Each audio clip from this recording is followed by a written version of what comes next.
துலாம் ராசிக்காரர்கள் எப்படி லவ் பண்ணுவாங்க? சில பேர் பார்த்தா, நெறைய வந்து இன்ப அதிர்ச்சிகள் குடுப்பாங்க. லவ்ல பார்த்தா, "நீ என்ன லவ் பண்ணு, லவ் பண்ணாத. நான் உன்ன லவ் பண்றேன்." அப்படிங்கிற மாதிரி லவ் பண்றவங்களும் இருப்பாங்க. ஸோ துலாம் ராசிக்காரர்களோட காதல் எப்படி இருக்கும்? இந்த சொல்லுவாங்க இல்லையா? கார் வாங்கி குடுக்குறது, ஆ. ஜுவல் வாங்கி குடுக்குறது, பணம் குடுக்குறது, உனக்கான விஷயங்கள் என்ன உன்னோட நீடோ, பைக் வாங்குறியா? சரி லோன் போட்டு கூட வாங்கி குடுத்துர்றேன். ஒண்ணும் பிரச்சனை இல்ல. அப்படின்ற அளவுக்கு பார்த்து, பார்த்து செய்றது. வண்டி பர்ட்டிகுலரா பார்த்தீங்கன்னா, இந்த வண்டியின் மீதான ஒரு மோகம் துலாத்துக்கு இருக்கும். அதுவும் பார்த்தீங்கன்னா, நம்மளோட பார்ட்னருக்கா ஏதாவது ஒரு ஹெல்ப் பண்றது. இந்த மாரி விஷயங்கள். ஆஃப்டர் மேரேஜ் மேபி நெறைய பேருக்கு வந்து பார்த்தீங்கன்னா, துலாம் ராசிய பொறுத்தவரைக்கும் ஆஃப்டர் மேரேஜ் தான் அவங்களோட வாழ்க்கை வந்துருச்சு. ம். பையன் வந்து படிக்க வைப்பான். அதுக்கப்புறம் வாழ்க்கை வேற மாரி ஆயிடும். அதே மாரி அந்த அ பொண்ணு போய் பொண்ணு படிக்க வந்து வைப்பாங்க. வந்து அதுக்கப்புறம் இவங்களோட லைஃப்ல குரோத் நல்லா இருக்கும்.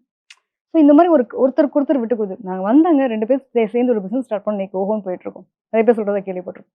ஸோ ம். இவங்கலாம் நெறைய பிசினஸ் ஓரியன்டடா இருப்பாங்க. நெறைய சாதனையாளர்களா இருப்பாங்க. இவங்க என்ன ஒரே ஒரு விஷயம்னா, இவங்க கூட அடிக்கிற வேகத்துக்கு, சண்டை போட்டுக்கிற வேகத்துக்கு உடனே கோவன்றதையும் மறந்து போற மறந்துருவாங்க. ஓகே. அந்த மாரியான அட்டாச்மெண்ட்ஸ் இருக்கும்.